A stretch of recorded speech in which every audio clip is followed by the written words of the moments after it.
Pittsburgh Steeler fans, welcome to this week's episode of Steelers Touch Down Under. I'm Matt Peverell, joined by my co-host as always, Marky Davison. Mark, how you doing? Down Under! Down Under! I had to bring it in straight away. I'm doing pretty well. I actually, on the weekend, this Friday, or 2 days ago, it was the first time I could catch up with a mate of mine. Had a few sherbets out near a place near us, Gosford, on the Central Coast, overlooking the water. So my dad was born. That's where I was born. Local. It's one of those places where you like to. Yeah, it's not the best looking place in Gosford, let's say. The water's nice, but besides that, not much is going on. I don't think I've been back there maybe 10 times in my life, and it's about 20 minutes from me. But no, we had a good time. We had a good time out there, having a few drinks, a few beers. Good to see my friends again. We're slowly getting out of this lockdown, and I'm still trying to get a haircut. But yeah, the week's been good, and it's been like a relaxing week. And we're in the Steelers bye week now, and we're not. I don't know. I feel pretty good being 3-3. How do you feel? Yeah, I think it's nice to go into the bye doing that. And it means that we can talk a bit more positively today. We don't have to talk negative and how does Steelers come back from here and all the rest of it. So I think we can be a bit more positive on this show. And I actually got to credit the behind the steel curtain listeners. And hopefully you're enjoying this bye week bonanza. But we've had 35 to 20, different people jump straight in as soon as they hit the play button. There were 35 people sitting there wanting to listen to this. So, I think that's pretty awesome. When it's a bye week, you could be chilling out, doing something else or what have you, but people are still sitting here. If you're listening live in the US, it's your Saturday evening. If you're on our side of the world, it's your Sunday morning. And then depending on where you are outside of that, you're somewhere in between. So it's fantastic to have everyone here and to be talking Steelers and to keep the season going. And I think I listened a little bit to the preview with, Jeff, Dave, and Bad. And, Bad was talking about the 2 buys they used to have. I can't imagine 2 buys in an 18-week season. But back then, it was a 12 or 14-week season. So it's pretty interesting there from that perspective. But yeah, like you just said, you go into the bye, we're 3-3.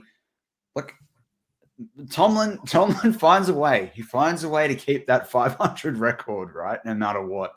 And hopefully that can continue this season. But I think as you said, Mark, we've only had one divisional game as well. So this 3-3 is positive. It's still anyone's game. And, you saw the Broncos Browns, the Broncos need a new quarterback. That's really clear.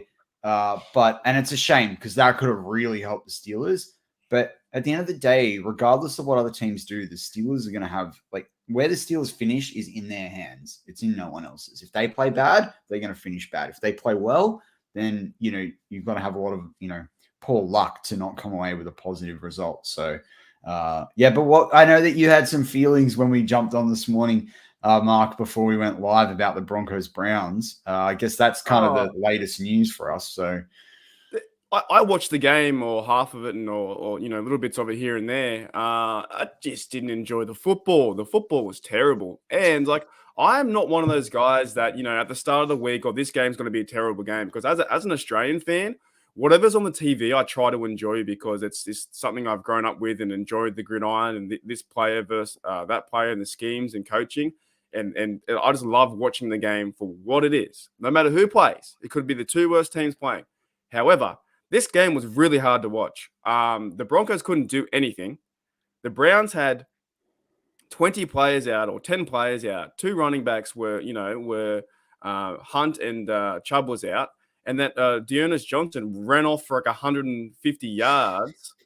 He went crazy. And then they just, it was 17-14. It wasn't like a defensive stalemate where there were big plays. They just weren't executing on the offense on either side. Teddy's an okay quarterback, but he's just got no time. He's overthrowing players. He couldn't get in rhythm to second half. They couldn't run the ball with the Broncos. The Broncos couldn't help us out. And this game will reflect, and we might talk about it later, this game will reflect how the Steelers play the Browns next week. Because the Browns don't look a very well, oiled machine at the moment, do they? Well, I mean, and this is where the injuries come into play. I mean, even without the injuries, though, Baker everyone knows that it's regular listener. I listen to a lot of, Daniel Jeremiah, Bucky Brooks, and they've been talking about this for a while. It's like, is Baker Mayfield in the $40 million class of quarterback, right? And, most people sit there and go, no. But the reality is that anyone that's signing a deal that's considered a top half of the league at the position is going to get that sort of money going forward. And they were sort of saying, like, can he get them the wins? Can he push them further? But without him, like Case Keenum, they're not going anywhere. So I think this Browns team is going to be really interesting to watch for the Steelers because, how the injuries, going to affect them from the run game perspective. If they're going to continue to have, issues with Chubb and Hunt, they got problems. Like they are beatable. But I think, like a lot of teams, and we're going to talk about the rest of the Steelers season to come, we're going to, revise our predictions of what the Steelers record might look like and where they might win and where they might lose. But I would suggest that, when it comes to the Browns going forward, it goes down to the defense just as much as when we play the Ravens and just as much when we play the Bengals. How our defense plays is going to define the season. And I think that's at an elevated level when you're talking about the division. But I think we had a super chat from Shield 91, good mate of the show. Shield. He says, "G'day, mates. Thanks for the cheers during my race. It was a much needed pick me up when I hit 20 miles." That was Mark. He finished in 3 hours and 21 minutes. Wow, that's awesome for your first. What? Only 3 hours marathon? I think he said it was his first. But anyway, that's a decent time. Well mate, done. Nah, that's not good enough. We want 3 hours next time, Shield. All right, mate. You're gonna need to pick it up. It's a pretty decent, mate. That's like that's a big improvement. Nah, good on you, man. I think he'll chip off though. Actually, if you think about it, like I reckon Shield can chip 15 minutes off that. That's the thing. Next 2 marathons. The best thing when you start doing marathons or playing sport, just play absolutely terrible because then you can always improve. If you ran that in 6 hours and 40 minutes, next time you could run it in 3 hours and it'd be like a 50% improvement. Mate, and there you have listeners, whether you're listening on the audio side or listening live, you now understand the attitude and philosophy of Daniel McCullers, Benny Snell Jr., and Akello Witherspoon. Thank you very much. Exactly. Go really bad, and there's always improvement. That's what you have to do. It's like a psychological trip. Can I say one thing before we get into the show with the idea? Yeah, go for it. We talked about Browns, right?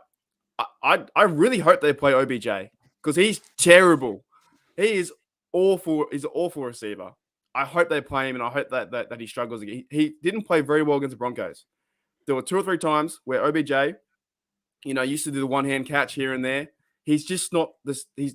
I think he's overrated, and I hope we verse him, and I hope Joe Hayden lines up against him, and we have we have a tremendous game against him. I do think the Browns will hopefully struggle against our defense. I think though as well, like in fairness to him, I thought the picks that they gave up when they traded for him, like and like trading Julius Peppers, not Peppers, what's his name, the ex Michigan, the safety. I'm having mentioned. Is it Julius Peppers? I don't know. It's not Julius Peppers. Yeah, I don't know. His name escapes me right now, but. I was surprised at exactly what they traded for him, but Odell's not bad. I just think he's had so much rust. Like he's played. Go back and watch that Broncos game. Oh, bad. I know. But I mean, people could say Claypool's terrible after the game that he played last week against the Seahawks. But look, Sean Manahan in the live chat says, "What's your feeling on the last game we played? Did you notice Russell Wilson running onto the field while the clock was ticking down?" Yes. Yeah. I mean, you look at that. You look at the fact with what the refs did, which. I love that Tomlin was so heated. I love Tomlin in the press conference. I hate it. Jabril Peppers. That's it. Jabril Peppers. Tomlin, I hated it. It was terrible. I thank God someone's speaking up about this. I have one question. We've covered that quite a bit. No, I didn't like that going to the the refs either. That was terrible. One thing I have a problem with when I was watching the game a second time last night, why was Russell Wilson, I'm pretty sure it was Russell Wilson on the coin toss. Yeah, Did he you was. know that? But why? I think the league rule is if they're a captain, they're allowed to do that. But I thought because he was injured, he wasn't allowed on the field because he's not a coaching staff. He's not wearing a uniform. He's not wearing the pads. How is he allowed to be on the field even during the coin toss? Do you know what I think they need to do? Have you ever seen even soccer or football, depending on where you're from, might be I know that we've got, Owen in the live chat from the UK. I wonder what he sort of deems as football or not. But if you look at the round game, let's call it that, they have a box, that the coach can stand in. Maybe that's where we need to go to, right? Maybe that's where you go outside the box, whether you're a player or a coach. Like there's a penalty, and if you do it twice, you get ejected into the stand. Or, I think we may need to consider these things because, look, as Steelers fans, Tomlin wouldn't have been able to trip up a certain individual, but we're not going to go there. But I don't know. And then Sean Manahan rightly also points out in the live chat, they said during the Telegraph that every aspect of a play is reviewed during a replay. How could they miss that if they're not rigging games at the league level? But how did they not, with what happened with DK Metcalf? That moment with DK Metcalf and the fumble when they had to review it I don't think it's rigged, but they did give the Seahawks a better chance. And I guess we can all talk about this. This is a real hot topic because it's really crazy what happened. What should have happened is the fumble should have happened. The clock should have kept going. And I do agree that the play was struck off with 1 second. As soon as that happens, the play clock goes to 40 seconds and it counts down. And there is 35 seconds for you to run on and kick the field goal for the tie. And that should have happened. What happened is they stopped the game and gave him a free timeout, looked at a nothing play and said, we need to review the catch. The bloke had the ball for like 40 seconds in his hands, then lost it. You had to, if you want to make it suspenseful, you just play the game. It was 1 second and there would have been 1 second left. And then you run the field goal guys on, and it's so much pressure for the kicker. Could miss it. Anything can happen, or there could be an offsides. They didn't allow that. I couldn't believe my eyes what I was seeing. And I'm so glad we won because a lot of those times with the Green Bay game, with the refs throwing the flag that doesn't need to be there, we lose. So I was so glad to see it. But at the same time, can the refs just stay out of the game? Can we watch a game where the refs aren't involved as much? Like you did not need to review that. How do they review that play? And they don't review the play with the Rams. What was it 1 year? Who was it? The Rams versus Saints.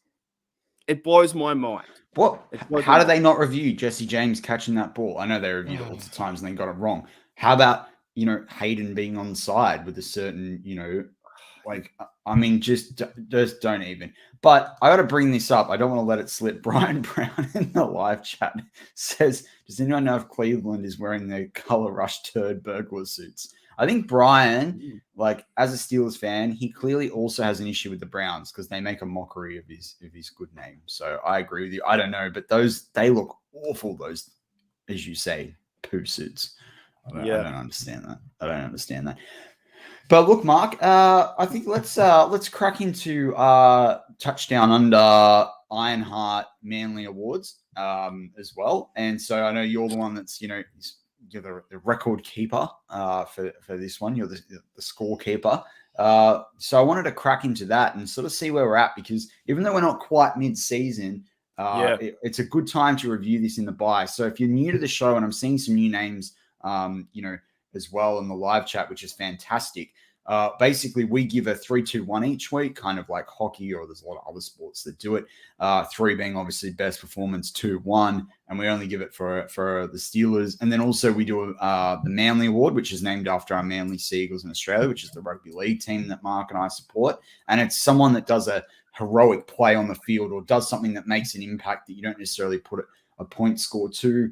We have our Coach of the Week as well. And we have our Dante Moncrief Dunce of the Week award for a terrible player. Needless to say, that's often Benny Snell Jr. or Kello Witherspoon. But we'll see where that travels. Before it was Daniel McCullers. And that was before the award existed. But that's, and then, of course, Dante Moncrief as well, as the name suggests. But, Mark, let's I'd love to hear an update on where we're sitting. Oh, that was awesome. I need to clip that and just play that 1 minute spiel about our Ironheart Awards. That was great. That was one of the best intros I've ever seen.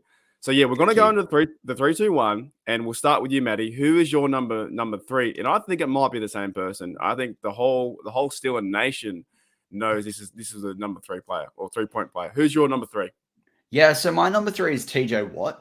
For me. And I know he's not your defensive MVP. I listened to Mark's bye week bonanza. So, if you're looking for stuff to do when you're not being able to watch the game this week and you missed it, everyone in BTSC has done a bye-week bonanza podcast where we've given a bit of updates on where we think the Steelers are heading in the season, which is interesting considering the show that Mark and I wanted to do today for you. But yeah, for me, it's TJ Watt. I mean, you pay a guy $28 million a year. As I said in the Slack channel when he did it, that's why you pay him. When you pay someone to make massive plays in a tight game, he did that, and then he made the game-winning play as well. From that perspective, lights out from TJ. Like, he's played 4.5 games and he's got seven sacks. His forced fumbles are like 3 or 4. And you just saw it even in the run game. Like, he's just so fast off that line. And Jeffrey Benedict, in the last 24 hours, was able to get a clip of that, analyze the clip where he gets that strip sack fumble and, to win the game. And you look at it, and the way the whole line shifted, there were 6 guys trying to get in his way, and he still got through. There was an awesome play though when Chris Collinsworth called it out, where TJ was getting blocked by 2 tight ends, and he ripped through one, and then the other guy stepped to get him, and he ripped through him too, like basically just threw him out of the way. And Collinsworth was like, I'm not going to try to do the accent, but I can do that now. Yeah, here's a guy. Now, here's a guy. I can't do the putting 2 tight ends, but he literally pointed out, he said, you're not putting 2 tight ends against TJ Watt ain't going to help you against the best defensive player in the league. And it's not. Like, I encourage every other team to continue to do that. We will be very impressed. Yeah. Well, but I mean, Mark, I think yours is probably TJ Watt too. I'm the same. I'm very impressed with TJ, what he did throughout the whole game. But big moments, calls for big players. Really, look, he played tremendous and he won the game for us. That sack near the end to force him to punt, and then the other sack to get the forced fumble. And it's always exciting to see we had the sack forced fumble, and then Devin Bush picks it up, and I'm like, come on, go to the end zone, go to the house. Really fun to see. TJ gets my 3 points. Tremendous player. Who's your number 2? I think we might be very different here. Who's your number 2 points? Yeah, so I'm just making sure I get this right because I want to be representative of what I actually did. But yeah, that's Alex Highsmith for me. I think the reason I say that too is it's easy to go, look at the box score and he got, his 1.5 sacks and his tackles for a loss and all the rest of it, but for me and the 4 quarterback hits, I want to make sure I had those hits right. But for me, we needed him to step up and play, and he did. He came back and did that. And so I almost put him in the Manly Award, and I was going to say Cameron Heyward instead. But I think Cam, we know what Cam is doing at this point in time. And I just think still for Highsmith, he started to work his way back into the lineup. This was the game that he had to perform. We needed everyone, chipping in here with and I said it in the Slack channel. I know the refs almost tried to, make sure that we lost that game at the end there. And I'm happy to say that, I'm not going to get fined by the NFL. But are you sure?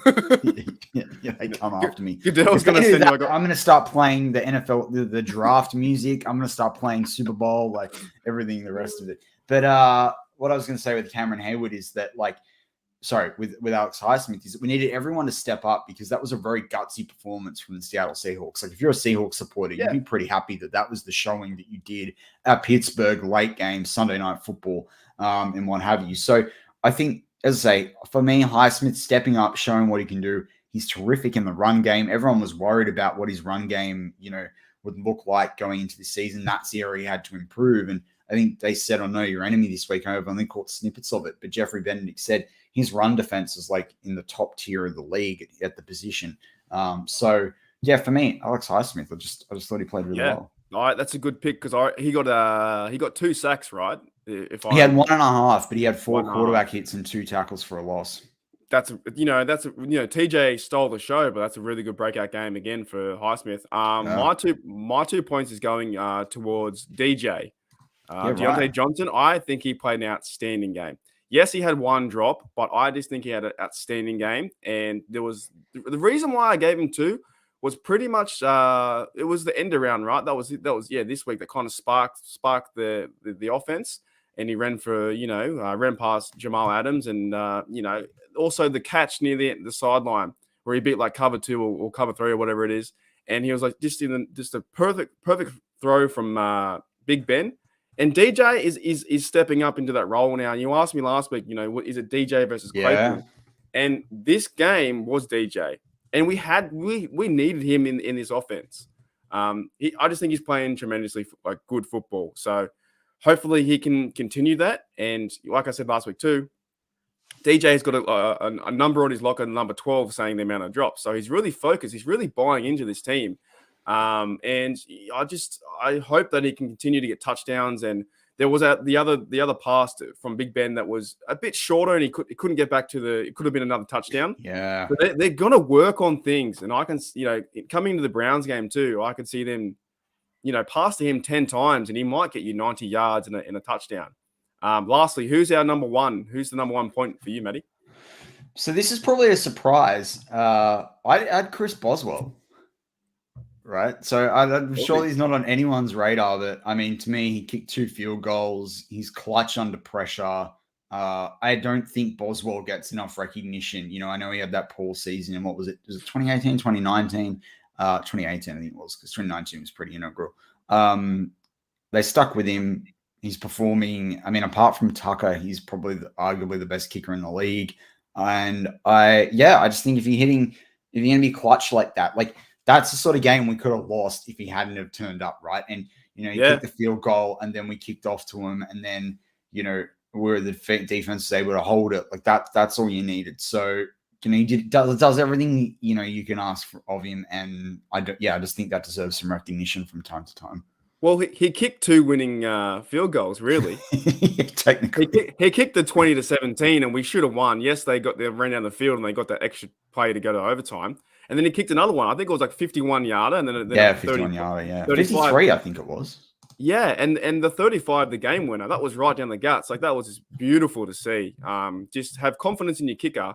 And around the league now, there's so many missed field goals. And like you said, Tucker and Boswell might be the best too. And Boswell's percentage, I think, is still up there, about 89%. He had a really bad year. But what do you do? It happens. He's playing. I'd give him a point. I was going to, but I had to give my number one point this week. And I want to hear your thoughts too, because mine is just I only see what I can try and figure out in my little football brain here. But mine's Trey Turner. I had to give the guy a point because I just like the way he was. This sounds funny. Maybe he was the only guy that I could pick out of the lineup because he was wearing the white gloves on his hands, so it's easy to spot. But he is dominating the line. He's pushing some of these players backwards. He's giving Ben time in this game. And I thought he played some really good football. And in the run game too, if he can get to the second line and maybe get on the linebacker, we have to see Najee's going to crack one soon. I keep saying it, but he has to crack one soon for 40, 50 yards. And it's going to come down to Turner, Dotson, those kind of guys. What do you think of Trey Turner's play? Yeah, so I was saying this to you. Mark looked like the blowing mind emoji when I said what I'm about to say, right before we went on air, But I said to him, I think that you've seen in the Broncos game and you saw more in the Seahawks game, there's clips after when they've scored or made a big play. And Trey Turner and Ben are high-fiving and hugging. Now, that's not unique to them. And I'm not saying it's exactly the same thing. I'm just saying, that there's a gap there for Ben, and that is he doesn't have Pouncey anymore.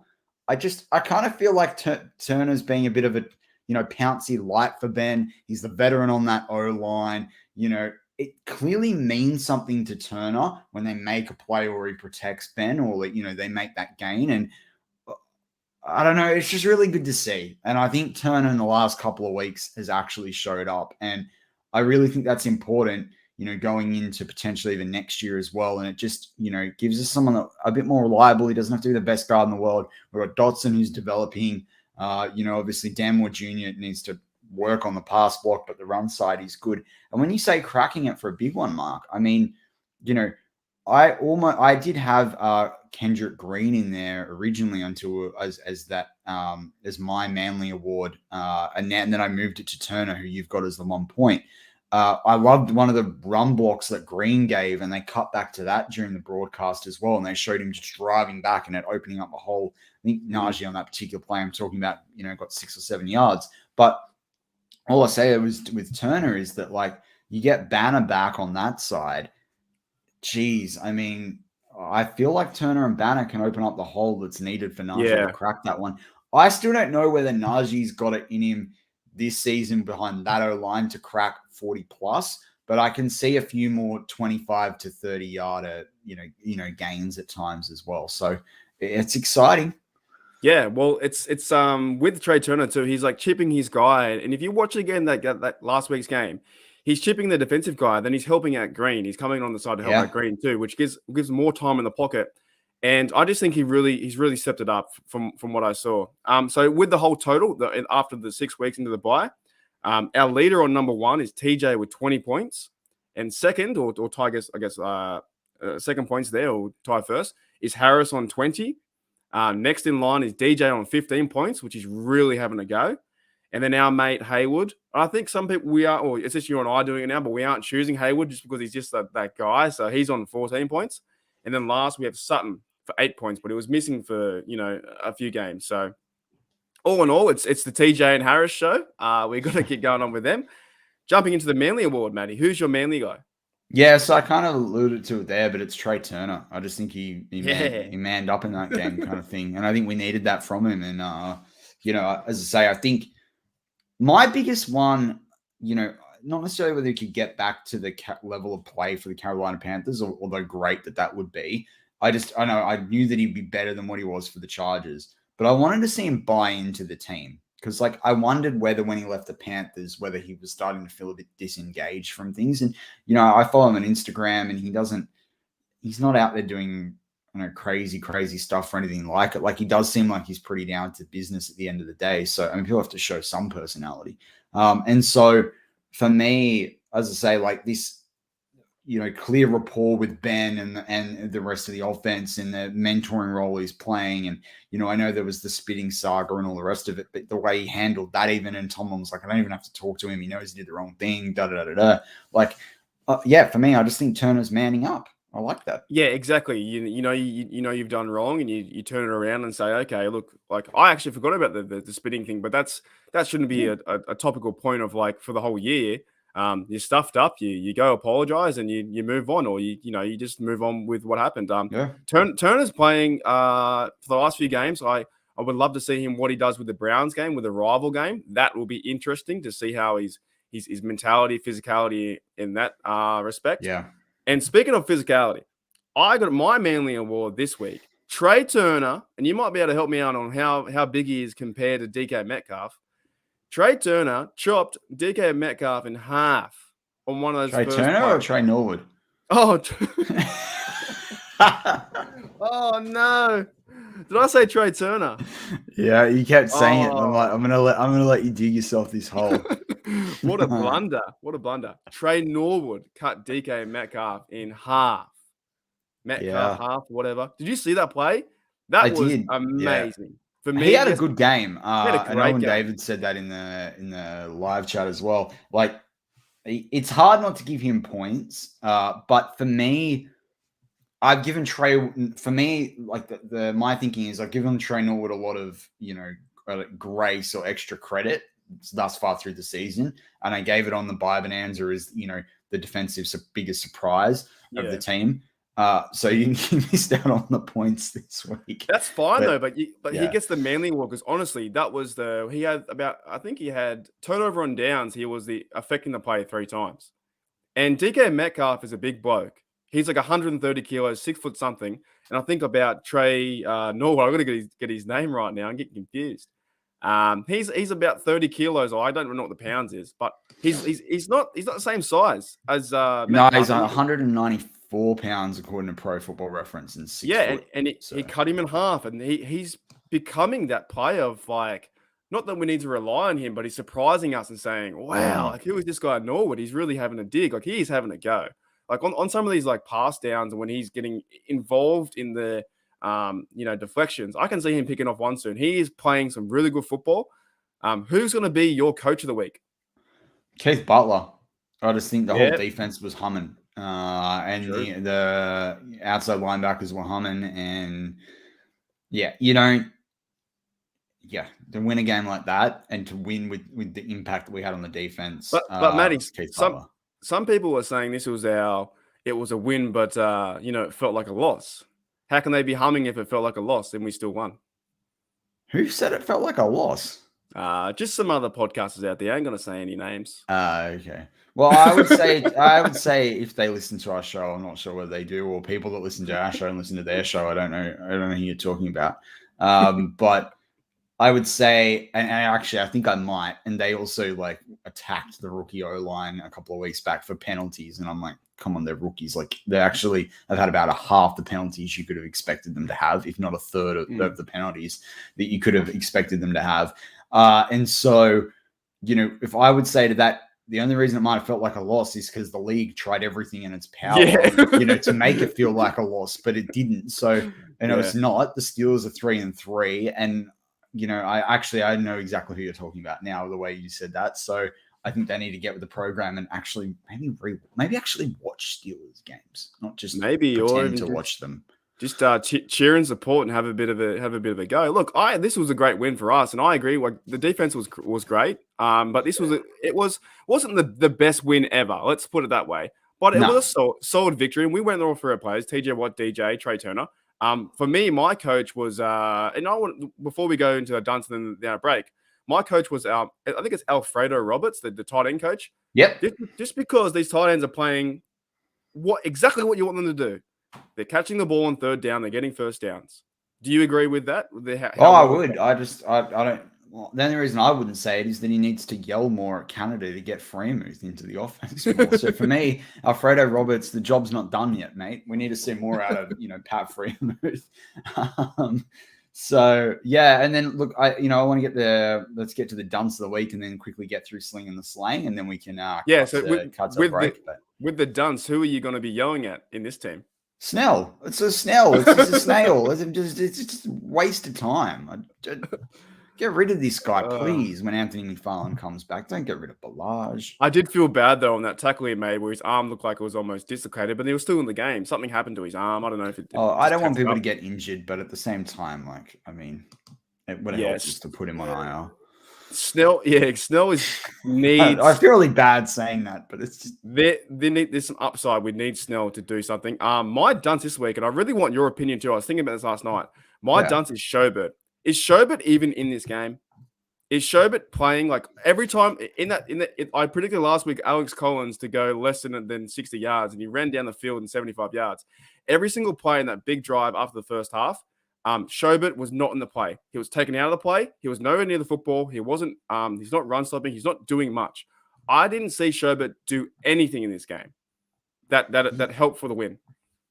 Yeah, it's hard. It's hard with Sherbert. Like it's hard to work it out. I mean, he had like one tackle. That's a game we expected inside linebacker. The problem with Sherbert for me is they traded there. Obviously, they didn't know and wanted to give Denny. I'm looking at someone yelling Snell in the live chat. But they're looking to give Devin Bush some, relief there if he needed it, ability to work his way back from an injury. George Cheston's brought up Ingram in the live chat. If Sherbert's not going to rock up, I think they need to put Ingram in there more, or Blood Buddy Johnson a bit more. You're seeing more from Spillane on third down, but I don't know whether Sherbert's having trouble adjusting to the defense, but to me, that's becoming a hole again. Like, how do I put this? I'm very, very happy to see Devin Bush rush the quarterback more. Remember, I said that going into the season, that was what I wanted once you got past the bye week, and we've had it there. But at the moment, unless they're going to put Sherbert on the run, and I don't think Sherbert's on the run, I think he's better in coverage, and that's why they're putting it there. But like, you don't have the yin and yang for Bush right now. Like, you don't have someone that's there to support him. Like, he can't do everything on that field, and I don't know. Like, he's got to pick it up. I think he can. I don't think it's like, oh my gosh, Joe Sherbert's going to be a Dante Moncrief dunce of the week, anytime soon. But down the stretch, like, this has got to improve, or he's going to become a rotational player. Well, and I know you don't trade for a rotational player like that. Like, he's my dunce of the week. That's why I brought him up. I know, but I find that hard. Like, my big reason why he's my dunce of the week is because he's in Owen David from YouTube land says here, Mark and Matty, is Sherbert better than Spillane? And at the moment, I'm from the 50-50 because Schobert isn't showing any physicality. If you got one tackle the whole game, you're an inside linebacker. I need you to be in every single play. I need you you to don't be know running what around they're the field. scheming. All I say is you don't know what they're scheming, and you don't like. I think as great as Heyward's playing, I think we're giving the defensive line. It's overlooked at the moment just how challenging it is for the defensive line. And Alex Collins isn't the worst running back out there. Like I thought the defense played poorly, but I don't know with Schobert. Jury's still out for me on him, but it's starting to worry me. Let's just put it that way. I think he's scheming, standing around half 2-3 yards away from the football until someone else makes a play. I just didn't like the way he played this week, and you got to get involved. And then one play I saw was Spillane, they made a big run, but he made a big physical tackle. I think you just need that as an inside linebacker. And yes, he's very new. I understand that. But I had to give it to someone, and I knew you were going to choose Snell. You can choose Snell. I think I actually put Snail in and it auto-corrected me into our little sheet. Yeah, true. Anyway, but with that wraps up this week's Steelers Touchdown Under Part 1. Join us for Part 2. We are going to do Sling and the Slang. We're going to do some audience Q&A, so get your questions ready for all those listening live. And we're also going to predict what the rest of the Steelers record could look like this season. Now we've had a chance to see 6 games. If you're on the live side right now, if you're on YouTube or Facebook, just hold on for a couple of seconds and we'll be right back.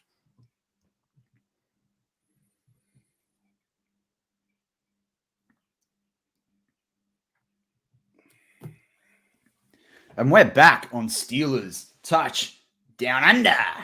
I'm Matt Peverell, joined by my co-host, as always, Marky Davison. Marky D, Part 2, as always, slinging the slang. Just as Big Ben likes to sling the rock, we like to sling the slang. If you're listening to us for the first time, this is our segment where we give you a bit of Aussie flavor, whether it's, sayings, terminology, slang, as we would say. Maybe even it's a bit of pop culture. Who knows? Mark and I always surprise each other with this segment. Mark, what do you got for everyone this week? This week I've got for audio guys, YouTube guys, I got you guys a bit of homework during the bye week during this weekend. So what I'd like you guys to do, if you guys have a chance of Netflix or try and find it through some streaming device, surely there's great movies out there. There's an Australian movie back in the day. I made like 1980s or 90s. One of the most Australian popular movies called The Castle. Are you familiar with the old Australian movie, The Castle, Matty? I am indeed. Yeah. So there's a few sayings in The Castle. It's basically what the premise is about is this bloke who owns a house with his family, like the white picket fence like you guys have in America. Like it's his home, it's his castle. The big guys, the big CEO guys are trying to put in a new runway like for an airport. And they want to go right through his house. And he takes them to court, and there's a big battle between his castle versus the big guys versus the airports. And it's hilarious. There are so many Australianisms in that movie. It's just too funny. Like there is one, and I know you know this one. There's where the housewife and the husband and the housewife is making like dinner, and the husband is so wrapped up for what he's getting for dinner. He's like, "What are these? What are these, love?" And she's like, "Rizzoles." And they're just like, Rizzoles are like just like beef patties. They're like nothing. They're just stock standard. Love Rizzoles. And I love them too. And he's like, "Oh, these are beautiful." Like he thinks like he loves his wife so much. He loves his dinner so much. He's just an Australian character.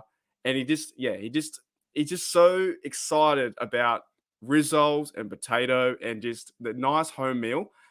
It's a really good film, but basically like there's one other one too where he's trying to bargain for, and I know this one, you know this one too. He's bargaining like to buy like a pool table, and his son says, he's like, "How much for a pool table?" $400.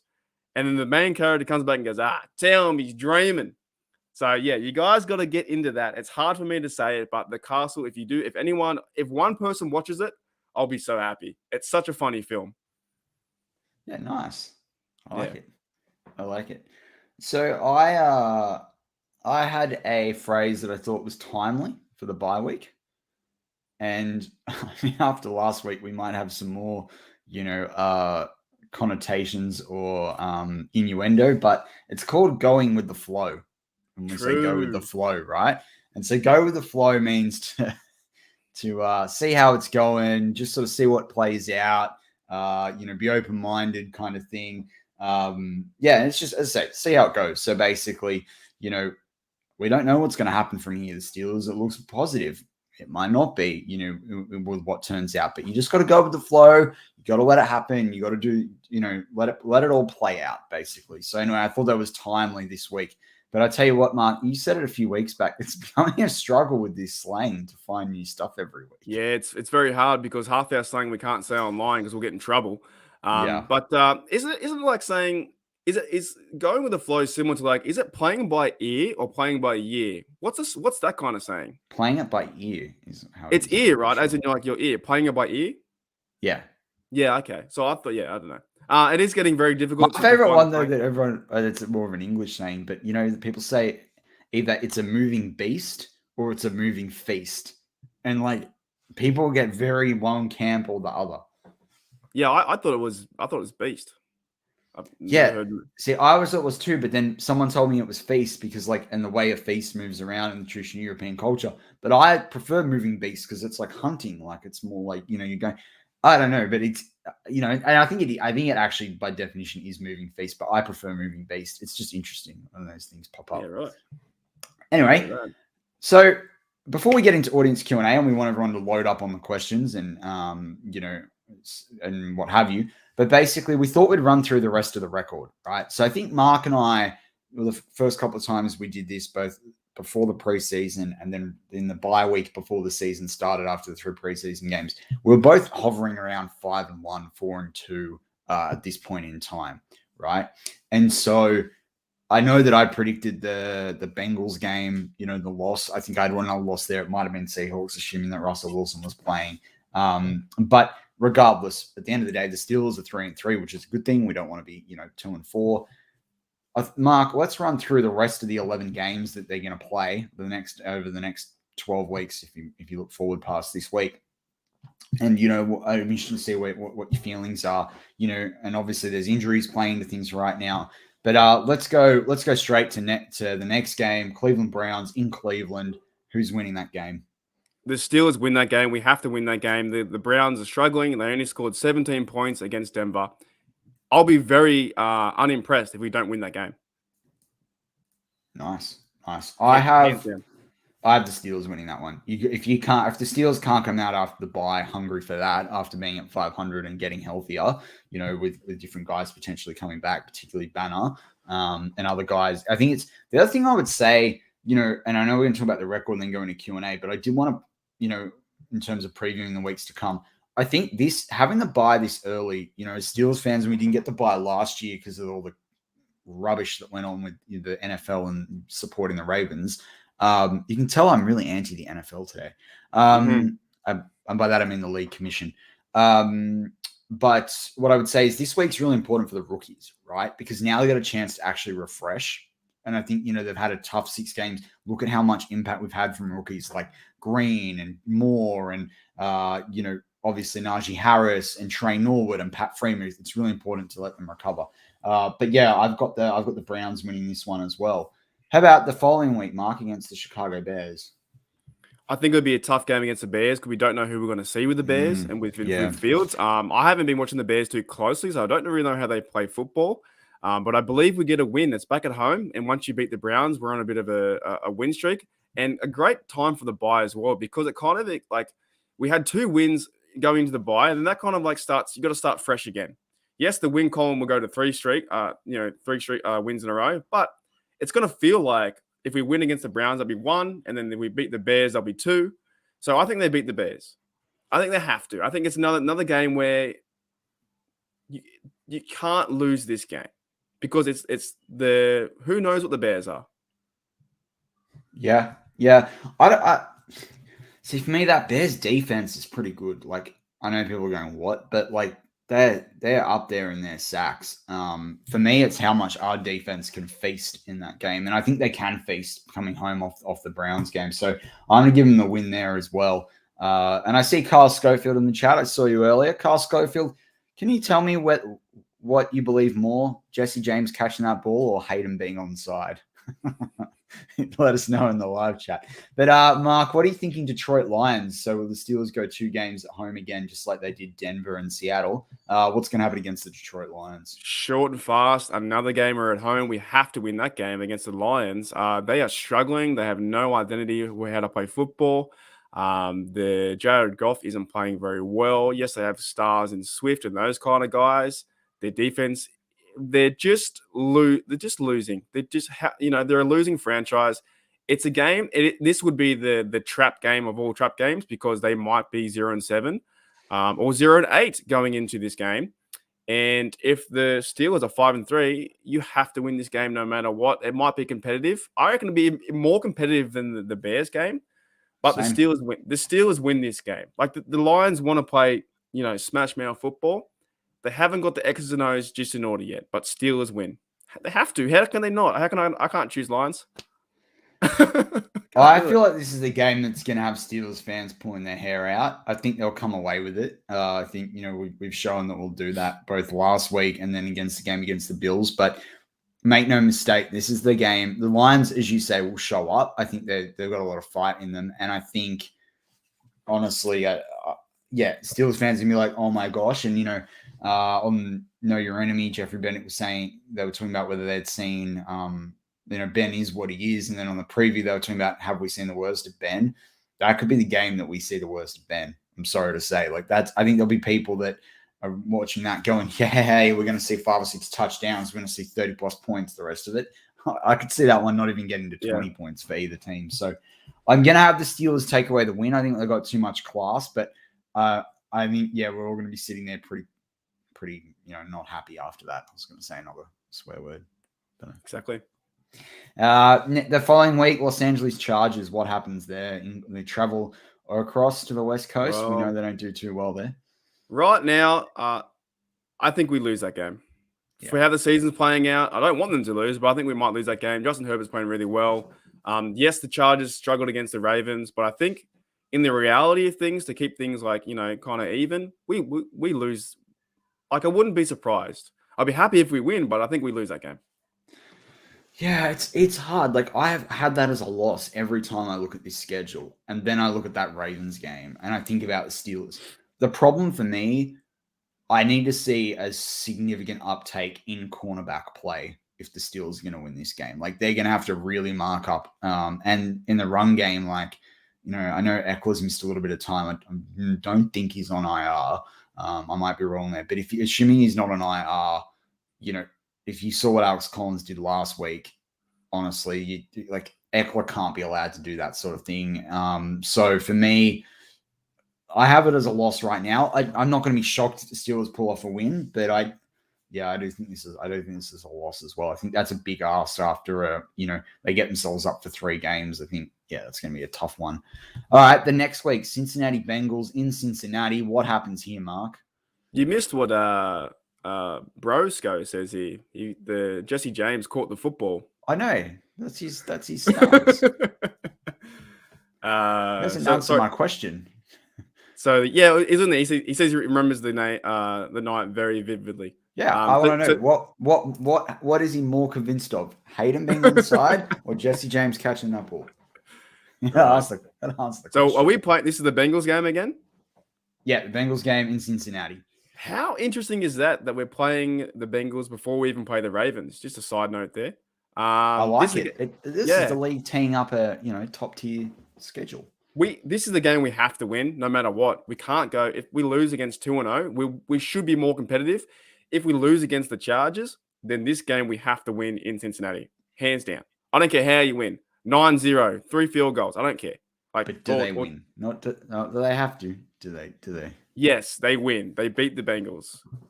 Otherwise, the Bengals have a three streak on us, and I can't handle that. I have them losing.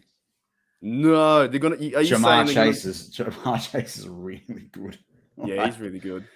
It's funny. Everyone slammed them on the Penei Sewell and not picking Penei Sewell. Jamar Chase. You see that block that Jamar Chase did? Yeah, like, he's playing for Rookie of the Year as well. He's going off. He's having a go. Yeah. So I have them losing that game. As I say, I worry about the secondary. About the next week, the first game, the 5-star matchup, Baltimore Ravens at home, Pittsburgh. 4:25 Eastern on CBS. I just don't trust the Ravens this year. I don't trust their record. I know it's hard to say. Yep. I think the Steelers win. I think we match up well against them. I think our defense is better than them. I think we can stop their run. I think if Big Ben plays smarter and we start to move Najee more, then if we can put them into a hole where they're down like 10, 13 points maybe, then we should be able to, we might sneak one. So I think we win. So you have them at 8-4 right now, and I have them at 7-5. Yeah. All right. The following week, I think they win as well. I think they come back strong after a 2-game, slide. Then the next week in Minnesota, this game could be anything. What happens here in Minnesota?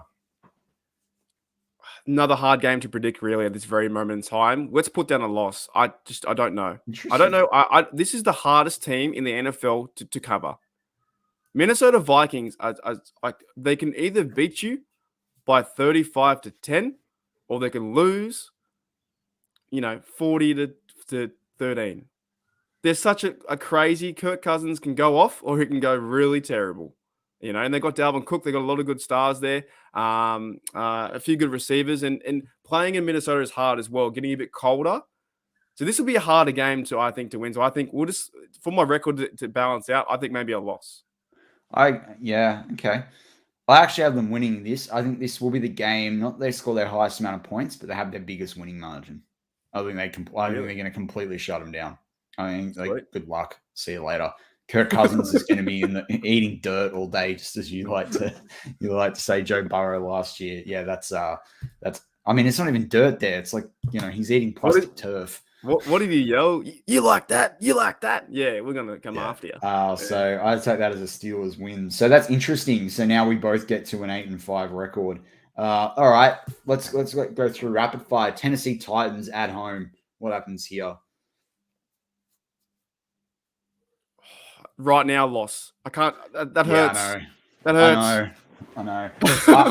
Derek Henry's so good. Before Julio Jones ends up on that team, it's like, yeah, that's a win. But again, I think Julio Jones on that team, like with AJ Brown as well, that's hard to defend. Until we stop the run, that's a loss. Yeah.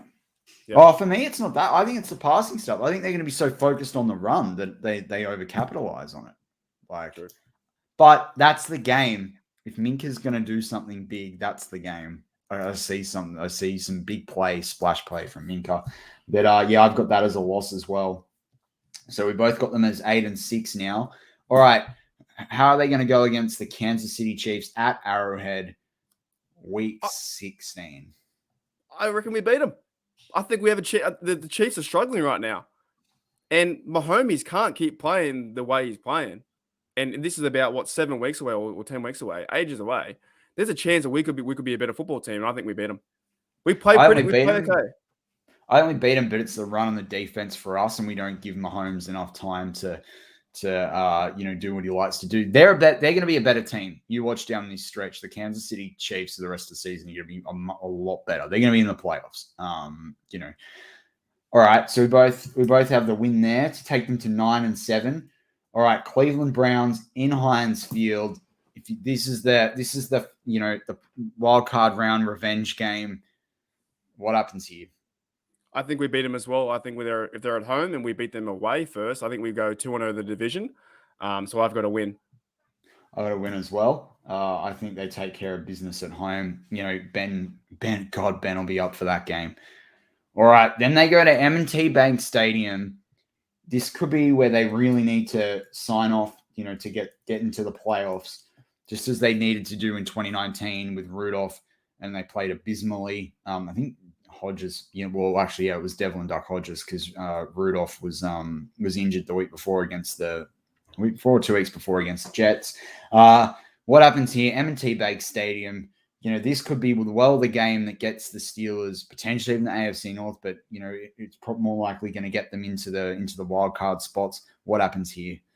I think the Steelers win this game and then we win the division. I think this game's for the division. I think the Ravens will be checked down a little bit after the whole season. Yes, they're winning by 2 games now, but then I think your record might be the same. Mine's 11-7. 11-6. I have to win the division over the Ravens. Yeah, we beat them twice last year. And they're just sneaking away. They're playing competitive football because of that Wang Harbs.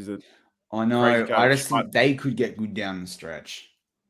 But you know what? Head says Ravens going to win. Heart says Steelers going to win. I'm all about the heart. Pittsburgh Steelers, take it out. I think this. I think we're both 11-6, right? We're 11-6. I mean, look, I said midweek that I thought in the bye week bonanza, I thought they were 10-7. I think it's going to come down to that last game against Baltimore. But I think if they can win that game at Baltimore, they'll take the conference.